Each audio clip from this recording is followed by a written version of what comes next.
प्यारे साथियों, आपने बहुत से पुष्पी पादप तो देखे ही होंगे, जैसे गेंदा, सदाबहार, पिटूनिया, गुलदाउदी आदि। आइए हम एक पादप को देखते हैं।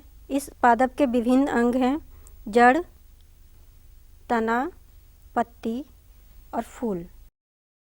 ये सभी अंग विभिन्न प्रकार के ऊतकों के समूह से बने हैं। ऊतक दो प्रकार के होते हैं: विभाज्योतक और स्थायी ऊतक। स्थायी ऊतक भी दो प्रकार के होते हैं: साधारण एवं जटिल। साधारण ऊतक के तीन प्रकार हैं: मृदूतक, श्लेष्मोतक एवं दृढ़ोतक। जटिल ऊतक भी दो प्रकार के होते हैं: जाइलम एवं फ्लोएम। आज हम अस्थायी स्लाइड बनाकर पादपों में मृदूतक और दृढ़ोतक ऊतकों का अध्ययन करेंगे।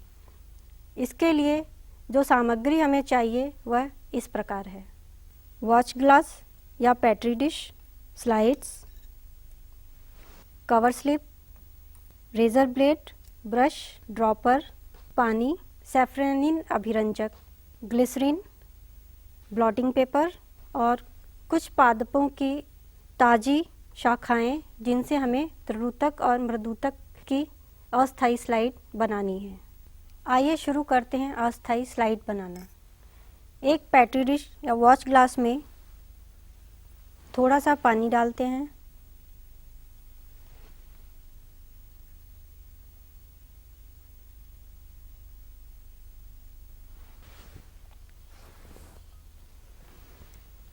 एक पादप का कोमल तना लेते हुए लगभग उसके 2 से 3 सेंटीमीटर लंबे टुकड़े काटते हैं।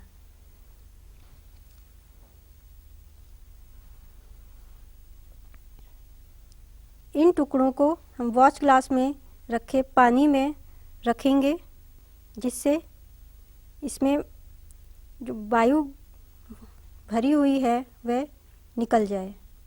लगभग 3-4 टुकड़े काट लेंगे। अब इन टुकड़ों में से एक टुकड़ा लेकर ब्लेड की सहायता से इस तरह सेक्शन काटेंगे। अनुप्रस्थ काटने के लिए हम ब्लेड को हल्का गीला कर लेंगे। गीले ब्लेड से तेज़ी से काट को काटते हुए वॉच ग्लास में रखे पानी में इनको रख देंगे।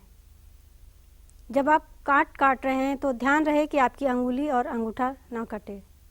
ब्रश की सहायता से कांटों को ब्लेड से हटा के पानी में रखेंगे। अब एक वॉच ग्लास में सैफरनिन स्टेन अभिरंजक लेकर उसमें इन कांटों को रखेंगे 2 से 3 मिनट के लिए। ब्रश की सहायता से इन कांटों को सैफरनिन अभिरंजक में रखते हैं। 2 से 3 मिनट के बाद इन कांटों को साफ पानी से धोकर हम स्लाइड पर माउंट करेंगे। अतिरिक्त अभिरंजक को ड्रॉपर की सहायता से हटा लेते हैं और इसमें पानी से इनको धो लेंगे, जिससे अतिरिक्त अभिरंजक जो है कांटों से निकलकर पानी में चला जाएगा। एक साफ स्लाइड पर 2 बूंद ग्लिसरीन लेकर इसमें से जो सबसे पतली काट है उसको छांटकर हम स्लाइड पर आरोपित करेंगे।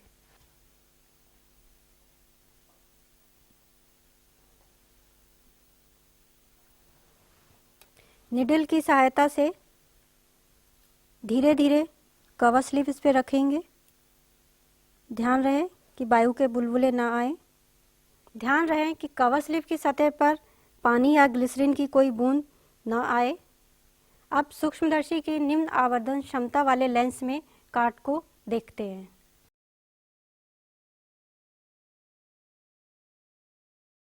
इसके लिए माइक्रोस्कोप के उच्च आवर्धन क्षमता के लेंस को घुमाकर फोकस करते हैं। आइए अब हम सूक्ष्मदर्शी की मदद से आवर्धन काट में उपस्थित विभिन्न ऊतकों की पहचान करते हैं। सबसे बाह्य परत को बाह्य त्वचा कहते हैं, एपिडर्मिस कहते हैं। अंदर की तरफ संवहनी ऊतक दिखाई देते हैं, वैस्कुलर बंडल। बाह्य त्वचा एवं संवहनी ऊतक के बीच के क्षेत्र को बलकुट कहते हैं। दृढ़ोत्तक एवं मृदूतक बलकुट क्षेत्र में प्रचुर मात्रा में पाए जाते हैं। अब हम मृदूतक के संरचनात्मक लक्षणों का अध्ययन करते हैं। मृदूतक में पतली कोशिका भित्ति, कोशिकाओं का ढीला विन्यास, अंडाकार या वृत्ताकार कोशिकाएं, अंतःकोशिकीय अवकाश उपस्थित और कोशिका गुहिका बड़ी केंद्रक उपस्थित होता है। कोशिका भित्ति जो है अभिरंजन के साथ हल्का रंग लेती है और कोशिका द्रव उपस्थित होता है। दृढ़ोत्तक की संरचना इस प्रकार है। मोटी कोशिका भित्ति जो गहरा अभिरंजन लेती है, संवहन विन्यास होता है, आयताकार अथवा बहुकोणीय कोशिका आकार और अंतःकोशिकीय अवकाश इनमें अनुपस्थित रहता है। कोशिका गुहिका छोटी होती है, केंद्रक एवं कोशिका द्रव अनुपस्थित रहते हैं। आइए सारणी के माध्यम से मृदूतक एवं दृढ़ोत्तक के संरचनात्मक लक्षणों का अध्ययन करते हैं। मृदूतक में पतली कोशिका भित्ति होती है और दृढ़ोत्तक में कोशिका भित्ति मोटी होती है।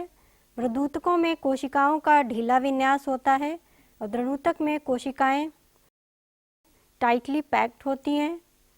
मृदूतकों में अंडाकार कोशिकाएं होती हैं और दृढ़ोत्तक में कोशिकाओं का आकार बहुकोणीय होता है। मृदूतकों में अंतःकोशिकीय अवकाश उपस्थित होता है, जबकि दृढ़ोत्तक में ये अनुपस्थित होता है। मृदूतक की कोशिका गुहिका बड़ी होती है, दृढ़ोत्तक में ये गुहिकाएं छोटी होती हैं। इनमें मृदूतकों में केंद्रक उपस्थित होता है, दृढ़ोत्तक में ये केंद्रक अनुपस्थित रहता है। मृदूतक की कोशिका भित्ति जब हम सेफ्रेनिन से अभिरंजन करते हैं तो हल्का स्टेन लेती है और दृढ़ोत्तक में ये गहरा स्टेन लेती है। मृदूतकों में कोशिका द्रव उपस्थित होता है, दृढ़ोत्तक में कोशिका द्रव अनुपस्थित रहता है। मृदूतक जो है जीवित कोशिकाएं हैं और दृढ़ोत्तक जो है वो मृत कोशिकाएं भी कही जाती हैं। आज हमने मृदूतक एवं दृढ़ोत्तक की संरचना का अध्ययन किया पौधे के तने की अनुप्रस्थ काट से। आशा करते हैं आप इस स्लाइड को स्वयं बनाएंगे और इन ऊतकों का अध्ययन करेंगे। धन्यवाद।